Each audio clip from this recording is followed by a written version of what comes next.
Hey MiniWarGamers, welcome to another episode of The Machine Shop with Ash. The name of today's show is Gamers Nostalgia. Never watched this show before. I usually take a topic, something maybe someone's asked me a question about, something that's on my mind, or something that I think is worth discussing.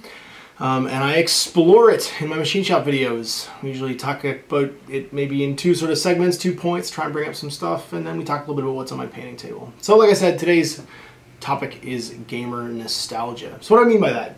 Well, everybody who's probably young right now, not like me, or who has been in a wargaming hobby for a long time, or really any hobby in general for a long time, has probably had some gray bearded guy sidle up to them in the middle of a game or in the middle of whatever they're doing and say, "Oh, actually, this over here was the greatest version of this game ever made." So I thought that was worth exploring. It's been on my mind because lots of you guys have asked me about old miniature games. If you watched last week's Machine Shop, it's actually filmed several months ago. You might notice I'm a little less beardy and a little more clean shaven now. Actually, yeah, I think it was filmed probably over a month ago, maybe a month and a half ago. But I've stopped trying to film a lot of Machine Shops in a row so that I can actually talk about stuff that's on people's minds, because I think it's interesting to explore topics that people talk about. I've, since that video was recorded, done some Mordheim stuff. We discussed several things about dead miniature games, both on my Facebook page and in the comments on YouTube, and here at MiniWarGaming. And it got into my brain, gamer nostalgia. Why do people have such fond memories of old miniature games? Some of you guys requested that I bring in some old stuff to show you guys too, and I'll do that later on in the segments. But really what I wanted to explore is wargamers. When it comes to war games, and we're going to focus again just on big war games, people remember really fondly, but I'll probably use some shout-outs to smaller war games. Why do they remember certain games so fondly? So yeah, I think that's the first thing to talk about. So why do you guys remember, or why do we as wargamers or people with hobbies remember things from the past so fondly? Alright, well, as a guy who's done that, who remembers things really fondly in the past, I think that in order to talk about it, we have to think about what we're actually thinking about. Is it the war game that we remember really fondly? Or is it when we played the war game that we remember really fondly? So I'm going to examine some war games right now that I personally remember really fondly. And we talked about this a little bit in Dead Miniature Games, but I'm going to talk about some kind of out there games that you guys may not have heard of. So one of the games that I really liked when I was going to university, and actually that was when it first came out, and I did a little bit of demoing for, before I worked for Games Workshop, was a game called Void. Now, Void was a miniature game created by some of the guys that worked for Heartbreaker and Target Games before they went under. They worked for them there. And they took some of their friends who were sculptors, who sculpted for those games like Warzone and Chronopia, and they made a new miniature game. So it was almost like a relaunch of those two brands. A lot of the similar players involved, a lot of similar sculptors, some similar mechanics. And that game had 5 factions in it. There was 1 alien race and 4 human factions. There was the Junkers, who are kind of like a Roman legionnaire, sort of backwards, Mad Maxy, live in a desert planet, use convicts as like troopers, kind of an army. There was Vasa, which was sort of like the Space UN. They kept everybody else in check, and they had like high-tech troops, high-tech power armor, high-tech vehicles, really high quality. They had kind of like a shogunistic Japanese kind of feel to them. There was the Syntha, who were like the post-humans. They had kind of like a Netrunner, sort of like, they were all androids and augmented sort of a feel. They were a little bit like, if you played Warzone, they were a little bit like the Cybertronic faction. And then there's the Viridians. The Viridians were kind of the generic good guys. They lived on a planet. They were really eco-friendly. They used dinosaurs instead of vehicles to mount all their big guns on. And most of the miniatures in the original range were sculpted by Kev White, one of my favorite sculptors. You've probably heard me shout out to them before. He runs Hassle-Free Miniatures with his lovely wife, Sally. Make great miniatures. If you want to see lots of just cool miniatures for the sake of miniatures, go check out Hassle-Free Miniatures. And that's one of my favorite games of all time. Was it a great game? Oh, sorry, and there was an alien race called the Corallon, and they were like a weird slug coral army from space eels or something. Anyway, they were very good, but yeah. Was it a great game? It was an okay game. I mean, the game was alright. It's a pretty streamlined mechanics, played a lot like 40K at the time. The models were super excited. I look back at the rules now, and it was D10 base instead of D6 base. Like, there's nothing that made it really super stand out to me. I mean, it was a great game, but it was just as good, I think, because I was playing my buddies as because of the game itself. And it involved miniatures that I was super fond of, so that helped too. So when I think about Void, the first thing that pops in my head, apart from the backgroundy stuff and the fact that the miniatures were sculpted by Kev, is actually when I was playing Void. I was playing Void when I didn't have a job, I was going to school still, I was living with buddies who were also miniature gamers or who were excited about miniatures in general. In downtown Toronto, there was lots of gaming stores around at the time that carried that stuff and where you could play games. And I probably was playing miniature games 3 or 4 times a week and going to school, right? So I think when I called this segment I Had the Time of My Life, the reason that I so fondly remember Void and a bunch of other miniature games that I was playing at the time has very little to do with the fact that it was a fantastic game, but the fact that I had no responsibility, I was in my 20s, and I was playing games with friends of mine, right? I wasn't playing pickup games with strangers in a gaming store. I was coming home from my part-time job that I was basically just using to earn fun money, and playing games on the kitchen table with like a roll-out paper grass mat till like 4 o'clock in the morning. Because we could, because we were young, and because we didn't care, and because that's how you play miniature games when you're young. You don't care. So yeah, I'm a guy who's said those things to people later on, but when I really sit back and I self-examine why I am so nostalgic for those things, it's partly to do about the time of my life in which I played them, and not completely to do with the game itself. So I think that that's a valid thing to explore. If you out there have a really fond memory of a miniature game or a subset and stuff, don't just think about the actual game and the material itself. Think about what's actually driving that deeper connection to that miniature game. Is it just the game and the rules and the background? It can be. You can totally love a game for that reason. But I think that part of gamer nostalgia is directly related to the point in your life in which you were playing that miniature game, or that you remember that miniature game. Because there's a whole bunch of things that you probably didn't have going on in your life if you're old like me. Like, you know, having kids, having a job, having a mortgage, you know, like any of that stuff that you probably didn't have to worry about back then. So you're not just remembering the game itself, you're remembering the feeling of what it was like to play that game back then. I could say the same thing about Blood Bowl, Necromundo, Warzone, 40K, Fantasy, like almost any miniature game that isn't super modern right now. I can remember that. Confrontation, actually. Me and my buddy Christian played Confrontation to death. Like, we loved that game in a way that I don't think I've loved that miniature game since then. And we loved it for like purely aesthetic reasons. We did not want to even play the game until we had like a beautiful table to play it on. All our miniatures were painted. It was like the highest I've ever held myself standard-wise to miniature gaming, I think, and probably for him too. And we played that miniature all the time. And that was like, I was just at college, I was working, he was working, and you know, like we would just play that game basically every free minute that we had while it was out. So super sad that game doesn't exist anymore. But I super remember and enjoy my memories of that game because of, I think, the standard that we played it to and how much we loved just spending our free time doing that at that time. So yeah, that's I think for me, if I examine gamer nostalgia, part of what drives gamer nostalgia for me is not just the game itself, but the period in which I played that game. So let's look at some stuff, because I promised you guys I'd bring in some old stuff gamer nostalgia wise. Now, I have a archive of old Citadel products going back to the 70s.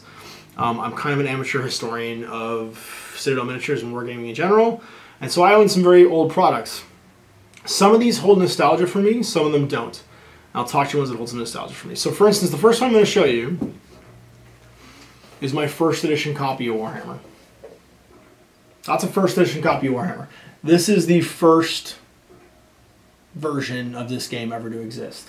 It came in a box. It was a game in a box. There's a very good story about why this game came in a box, because they were trying to sell it to, I believe, I've heard her referred to as Miss Miggins down the road, who owns a hobby shop. And Miss Miggins would not buy books, right? Because she was a hobby shop. She owned, she would carry model kits and model trains and not that stuff. And so she wouldn't just buy these books individually to put them on a rack in a shelf. She said, well, we don't sell books, we sell games and we sell model kits. So we won't sell books. So they said, well, what if we put it in a box? If we took these 3 rule books and we put them in a box, could you sell that? Miss Miggins said, of course I can sell that. Perfect. Send me 10 of them or whatever it was. And that's how the box game of Warhammer sort of took place. There's an expansion for it that I also own called Forces of Fantasy. If you just use this out of the box, there's not a huge ton of stat lines for it, but this had tons of stat lines for Citadel miniatures. If I read the back, it says, Forces of Fantasy is part of the ever-expanding Warhammer Fantasy game system. You will need basic Warhammer game in order to use the material presented inside. Forces of Fantasy is not a complete game in its own right. And this gave you 3 books: Book for Arcane Magic, The Forces of Fantasy, and Fighting Fantasy Battles, which was basically like a scenario book. These are books that these are things that I wanted to own because of my attachment to collecting everything to do with Citadel miniatures and Wargaming going back in time. So owning the first edition of Warhammer, and I have tons of models that go with this stuff too, was really important to me. I never played this game. This game was published in 82. I was 2 years old. That's right. I'm not that old. Like I'm fairly old by gaming standards, but not that old. But I was 2 years old when this game came out, so I never played this game. This was a game that I wanted to own now, but I have no attachment to other than an academic attachment. Now, this version of Warhammer, I do have some attachment to. This is 3rd edition Warhammer. And while it says 2 or more players aged 16 and up, it was published in 1987, I got this book in 1988 and played a bunch of games of it, along with another book that I'll show you in a second. So this game I have some more attachment to because this is the first version of Warhammer that I played. Again, it is a complete game. I think actually I bought this in maybe 1991. I think I bought this after I bought the other book I'm going to show you right now. But it has rules for all the rules that you need these separate rules books for in 1st edition. They're all in here. So I do have some sort of attachment and nostalgia to this because at the same time I was reading fighting fantasy novels. I was checking out cool John Blanche artwork, and generally just falling in love with Citadel miniatures in general. So I have some attachment to this. I didn't play it a lot, but I did play it a little bit. Now, the next book I'm going to show you, I have a ton of attachment to. And that would be my hardcover copy of Rogue Trader. So this was the first miniature game that I ever really, really played a lot of. This is kind of, if you're a 40K gamer now, a holy grail of just fun. It's a very different version of the game. It requires a GM. For those of you who've ever played a role-playing game, I actually really haven't played very many role-playing games. Played one in a movie once. There's a mediator between 2 forces. There's a very loose point match system. It was actually updated through White Dwarf, and then these books. This is the compendium, also called the Red Book, and it had some of the army lists in it for Harlequins, for instance, the Harlequin army. What this would do is augment the core rules in here to basically give you a game that was more playable. It has all kinds of weird stuff in it. You're not gonna there's no horse heresy. Lehman Russ has a lung-destroying virus and dies, and is just a random Imperial commander. Marines are toughness 3 because they're not actually post-humans yet. They're just like hypnotized criminals that get to fight for humanity. And it's a much looser, kind of tongue-in-cheek version of Warhammer 40K. It's actually my favorite version of Warhammer 40K because it's very high fantasy in space. It basically is a giant in-joke to all popular culture at the time, where it takes every background you can think of, Star Trek, Star Wars, Dune, Starship Troopers, and crams them together into a hilarious anything goes universe. So I have a ton of fondness for this game. Now, is this game playable? Sort of. I mean, you can play the game. Would a person today learning to play war games, or who plays war games today, find this game fun and enjoyable? I don't think so. I think they would complain about the looseness of the rules, the fact that it's a fun contract between you and your opponent, and that it's not balanced in any way, shape, or form. But I have a ton of nostalgia, a ton of love for this book, and I'm sure there's lots of you out there oohing and ahhing over my hardcover copy, wishing that you own one of your own. I will make you guys sad by telling you this is actually my 5th copy of this book, because I own 5 in varying conditions, but this is the one that I don't mind bringing it and showing and touching and playing with. So I've shown you those, 40K and Warhammer Fantasy, but I'm going to compare them to some contemporaries. This is the Warhammer Fantasy rulebook. This is the 3rd edition Warhammer rulebook. They're a little bit different. There's a lot more in this book. It's not to say that games were better or better quality or any of that stuff between now and then. If we look at these 2 rulebooks, there is just as much stuff in this book as there is in this book. The rules don't necessarily cover as much stuff, but there's tons more background, color art, pictures and miniatures. If you were to buy this book and this book, you would get a much more complete vision of the Warhammer Fantasy world in this one than in this one. But from a purely nostalgic point of view, I have a huge attachment to the other one over there. Now the same goes for the 40k rulebook. This is one of 3 40k rulebooks that currently exist. This is just the rules for 40k. This is the rules, background, and bestiary to 40k Rogue Trader. So, yeah, this isn't even going into units and stuff like that. I would say if you look for depth and complexity in rules, there's a lot more wackiness in this one because it uses tons of tables to have you like generate your army list and generate a scenario. But this book right here has a lot more rules for doing stuff. This one had rules for creating stuff. This one has rules for doing stuff, like psychic powers and all those bits and pieces. On top of that, when you do buy the rules or the rule set for Warhammer Fantasy or 40k, you get the Galaxy and some Dark Millennium. You get 2 other books on top of it that have other stuff in it. And then you also get codexes. So if you look at the White Dwarf compendiums and you compare to the hardcover codexes, there's not a lot of argument that this is a nicer quality of book and binding, and it's full of fun art, and it's just an army list, but they do the army lists a lot more justice. It's not just the unit entries and stuff in White Dwarf the way they were back in Rogue Trader. And so now I'm going to show you some final books, and again, these books I have a lot of sort of attachment to. This is Lost in the Damned and Slaves to Darkness. These are the Chaos compendiums for both 40k and Fantasy, because the Warp and Chaos in general back then basically sat in a time between times. They existed equally in both the 40k and Fantasy universes, so they just did 2 books. One was for Khorne and Slaanesh, the other one was for Nurgle and Tzeentch. And those books covered all that stuff. And they covered it for both games. So there's bits about 40k and bits about Fantasy in here. Now what I love about these games, or these books, is that they cover all kinds of crazy stuff. Like the Horus Heresy is introduced in here for the first time. The Star Children are in here, so like the Emperor's kids and like how to do the Sensei and Sensei warbands and stuff are in here. And there's even a D1000. That's right, D1000, 3 digits. Table for Chaos mutations if you just wanted to randomly roll for what your miniatures have and then go model that on them, because that's a thing we used to do back then. Now we compare these books full of all kinds of awesome goodness to these, the Horus Heresy books. And I don't think there's a lot of argument about the quality of the Horus Heresy books. Hardcover leather, silvered pages, answer tons of your questions about the characters, the battles, stat lines. Stat line for Alfarius in here. I'm super excited about that because I'm doing an Alpha Legion army for my 30k army. Yeah, when you just compare quality and quantity of information in these books, I would say that the information in the old books is a lot more chaotic and random and fun and interesting and engaging because it's presented very differently. But you can't really argue with the quality of books today, or say that one is better or worse. They're just really different. So, yeah, I think that part of why I remember these books so fondly is that I used them as a kid, I used them as a young man when I didn't have a lot of responsibility, and I have a emotional and engagement and attachment to them.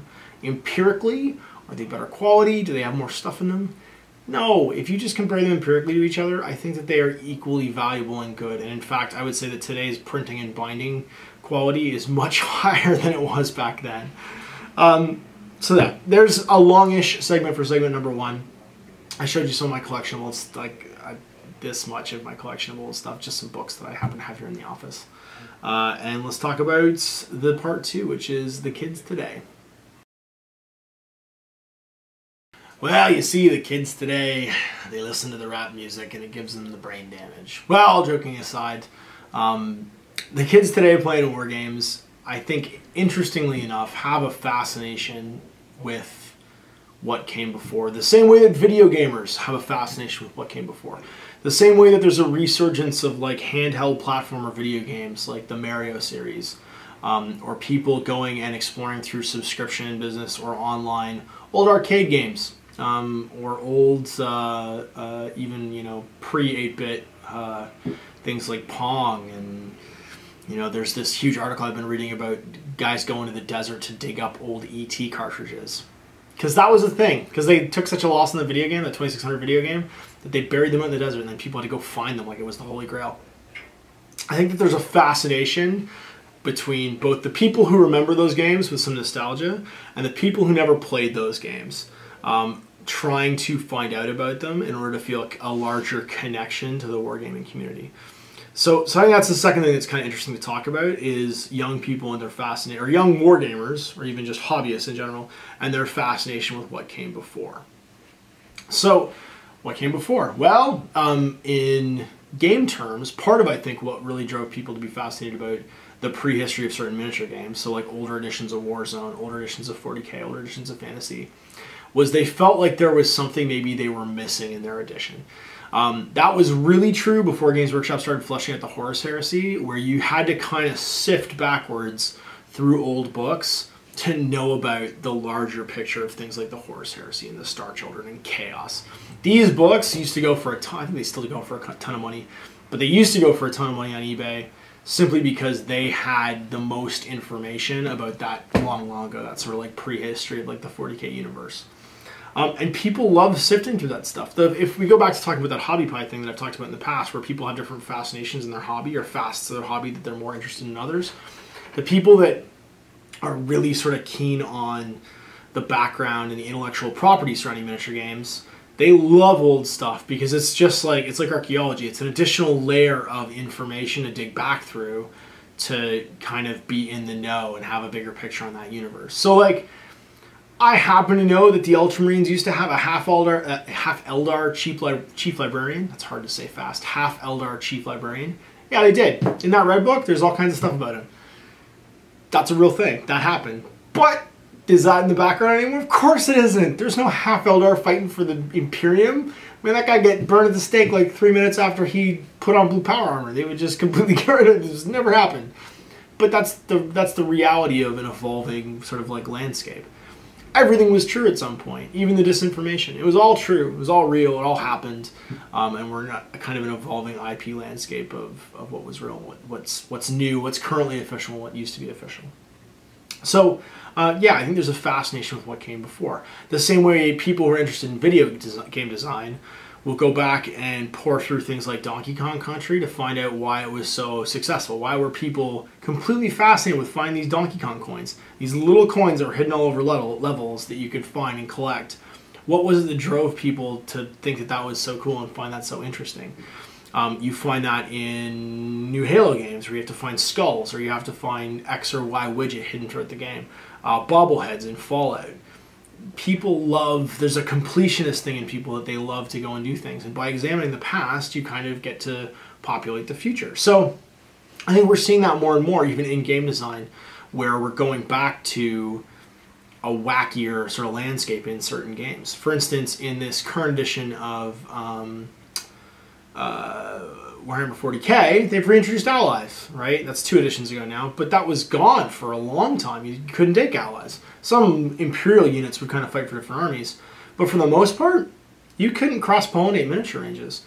But that was something that was just completely normal in like 2nd edition of Rogue Trader. You had a miniature collection of Eldar and Space Marines, and of course find a reason for them to fight together. They're both kind of good guys. Put them on the table, roll some dice. Same way with Fantasy. I cannot remember the amount of times I had to play a Vampire Lord on a chariot with a Heart of Woe backed up by 4 repeater bolt throwers from the Dark Elf army. Like, that was like my entire 5th edition High Elf or Dwarf experience, I'm pretty sure. Maybe 4th edition Dwarf experience. Those were things that were very commonplace back then, and a certain level of like, okay, that's coming back. You're seeing that in the End Times books. You're seeing that in Allies for 40K. To a certain degree, even you're seeing that in games like War Machine. The Mercs and Minions weren't even factions in the beginning, but they're now a model range that almost every War Machine or Hordes player owns because you can use them between factions. They're doing it in Infinity right now with some of the sectorial army lists. You can take Aleph units and a whole bunch of human armies simply because Aleph is always watching and they're kind of 12's pulling the strings, and they allow you to take these guys in sectorials, try and cross-point the model ranges. I think that's okay. I think that's what Gamer Nostalgia does, is it lets you kind of mine and pick and choose the best things from the past and put them into the current games. And I think that there's a level of street cred. So if I was to say why the kids today are sort of like obsessed with stuff that's from the past, or, you know, this sort of like, if there was like a golden age of comics, or it was a golden age of wargaming, I think that really exists, but I think that there's a certain level of cred that comes from the been there, done that of either owning those things, having taken part in those games, or you know, been there when it happened. And just like any other hobby, there's a kind of social hierarchy in it where people feel knowledgeable, either by knowing about that stuff, by exploring it, like finding out about old versions of games and old rules and old models, or by having already been there or done that, and you know, they got the pin. Yeah, I got the squad army, whatever, it's no big deal. Actually, Justin's in the other room right now with like 10 squats on his desk because he brought them in because Steve had never seen or heard of a squad before, and Justin liked to lord that over him. So there you go. That's my last bit on Gamer Nostalgia, is what's driving that, what's driving, you know, people who aren't necessarily part of the hobby back then or in the hobby to like find those things, learn about those things, or dig up those things. And then previous, what is it that makes guys like me say, well, you know, this was the greatest game ever, that was the greatest game ever, you kids today, you don't even understand, 2nd edition 40K is the greatest edition of 40K of all time. And I hope I kind of explored those two things a little bit and answered those two questions. I think for guys like me who were there and did it, it was about reliving a point in your life that made you really happy. You know, it just, you were having a good time, you were really enjoying your hobby, you were really connected to it, and maybe you didn't have a lot of responsibility other than just enjoying the things that you enjoyed. And for guys that weren't there and didn't necessarily take part of it back then, going and mining it, I think that does a whole bunch. I think it helps them to populate the future because they can see, you know, there were previous editions that were this way, or there were old versions of rules or old things in the background that were a little bit wackier, a little bit goofier, a little bit tighter even, and those were okay. Let's maybe try that out in what we're doing right now. At the same time, there's that weird social hierarchy of geek cred, I guess there will. You know, like a comic book collector that's got 1,000 Silver Age comics, or a video game operator whose collection of like 8-bit cartridge games goes back to, you know, the dawn of video games, where they just want to kind of feel a connection to the roots of that hobby or that industry, and so they buy up into all those things. I think that's okay in equal balance. So for both those sides, it's okay, but it was an interesting topic to explore. So I hope you enjoyed that. That was me with Gamer Nostalgia, and sort of a bit of fan service showing off some old junk that I have that I collect because I like collecting old things gamer related. Alright, so last but not least, on the painting table. So I'm going to do on the painting table differently this time. People have, I've been trying all kinds of different ways of getting on the painting table right. The first time I did it, I was really close to the camera and I held models up so you guys could see them. The second time I did it, I just kind of held the models up and we were really far away and you guys couldn't really see them. I'm going to try it a third way, and I'm going to show you what I'm working on. I'm actually going to take the camera over to where it's set up, pan across, and just talk about it. I hope that works for you guys that want to see the models up close.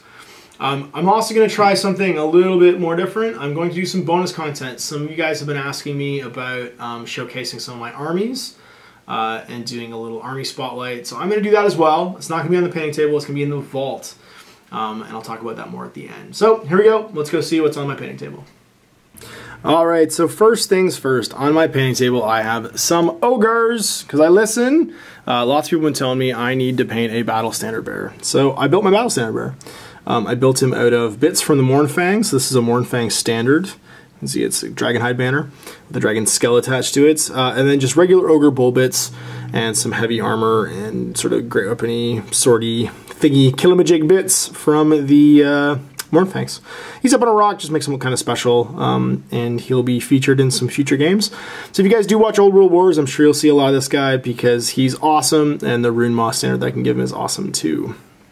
He's up in sort of the standard color with the new sort of skin scheme that I'm using for my ogres, and then some little tattoos and some bark on his base to make him look like he's riding on rocks. Then we've got some Mournfang cavalry with Iron Fists, heavy armor, and a musician. I give him a bellower. Standard Mournfangs. If you guys have been keeping up with me on my Facebook page, you've probably already seen these on sort of some quick photos that I snap and I post up there. But there they are. Again, base coat of dark brown and then just worked up from there. So they are the usual sort of color scheme with my crazy celestial bases that I do on my ogres. And then the sort of panel painted in damaged armor that I like for these guys. Once again, you'll see these lots in the upcoming Old World Wars videos. I use them a bunch against Steve. I get pretty excited about them. Got more ogre stuff I want to do. Some iron blasters. I do have a Stonehorn / Thundertusk, but I have a hard time fitting him in my army. So I don't know when he's going to get done. And I think, what else have I got? I got some more Mournfangs I need to paint to another unit. But there they are. They're all finished up, so I hope you enjoy them. Let's see what else is on my painting table. So like I said, it's been a while since I've actually filmed one of these, and I've been pretty busy with a paint bet for something that Steve and I went to called a food machine. We had to basically take what was left of our unpainted miniatures from one of our armies and try and make an army out of them. So I made a 35-point army list out of Khador stuff that I had in a box that wasn't painted. And that was a full unit of MiniWar Demo Corps with their ice malls. Got some sort of icy wash on the, or actually it's a glaze I used on the malls to get them done. Sort of a meat and potatoes paint job. I airbrushed on the basic reds and then highlighted it and finished them. A mini unit of MiniWar Shock Troops. They're all finished. I have 2 more hopefully coming to me. I got a trade I'm doing with a guy where I got to paint Arlen Strange Ways and get it to him so I can get the rest of this unit. But there they are, finished up the first 3. Just had a mini unit in my box, so hopefully they'll get done at some point. My Warcaster I painted was Old Witch and Scrappy. I do realize Scrappy is missing his bird. I don't know where it is. That model's been sitting in a box for like 7 years, I think. So I don't really know where that bird is. If anyone's got a spare bird they want to send me, that'd be great because I can't find it. And then as a bonus fig, I painted Irusk so that I could use him as a separate 35-point model. Anybody who's keeping track of points knows that for that Demo Corps unit to be full, I don't quite have 35 points. I think I have 38. Sorry, for her, it's 35 points. With him, it's 38 points. I have to drop out 3 guys, take Irusk. There's my converted Behemoth. I hated the stance on the Behemoth. Like, it's literally doing the green frog top hat dance. If you guys are old, you probably remember what that is. The hell I'm a baby, hell I'm a honey. So I converted him to actually be on 2 legs, walking around. I twisted his guns and rebuilt his shoulders. So he looks more like a land battleship, a little bit more like in the art than just this weird top hat dancing thing. But yeah, and I did that like 7 years ago, 6-7 years ago. So he's been sitting unpainted since then. Much like the rest of the army, he's airbrushed for base coats and then detailed and highlighted and stuff and finished up. Irusk is there, his war dog, because you gotta have a war dog, because I've just discovered this guy's amazing. Yuri the Axe, a unit of Cossaites, Min, because I had them. People have been telling me these guys are terrible, but for 4 points, I know you keep that 4 points off the table, being able to threaten control zones and stuff and just go to contest, I think is pretty awesome. I've used them a couple times and they seemed okay. And Yuri, of course, gives them Hunter too, so they can ignore woods, which is pretty sweet. And then I got my Dracoon, who I love. This guy's amazing. Countercharge, Weapon Master, can always make his impact attacks because he's got Combat Rider and his Dismount over here too. So if he gets killed, he gets knocked off his base and just stands on the ground. His horse dies and he just falls down. So here's what I painted. That's the 35 points that I took to Food Machine last weekend, which by the way was a ton of fun. Steve and I got that done in a fairly short amount of time. I think I painted all this in about 2 weeks, thereabouts, during the paint bets. Chris was in the paint bet too, but he totally welched and didn't paint anything, so shame on you, Chris. And then what's left in the paint table for my Khador, I have a full unit of Iron Fan Pikemen that I need to get done for the League. So just, you can see they're just base coated and they've got some metallics on them, that's about it. And then over here we have a Iron Fang unit attachment. I didn't get the Black Dragons just because I don't know, I like this one better, Pathfinder. I think it's pretty awesome. And an Iron Fang Cobneck that I still have to build and paint too. So that's what's left for my Khador right now. It needs to get done. I think I have a Juggernaut somewhere too that I'm going to do at some point, just to have the option of using them. But there it is. There's my unfinished pile that needs to get done for the League. Because that Cobneck and that 10-man unit of Pikemen is in 2 of my lists.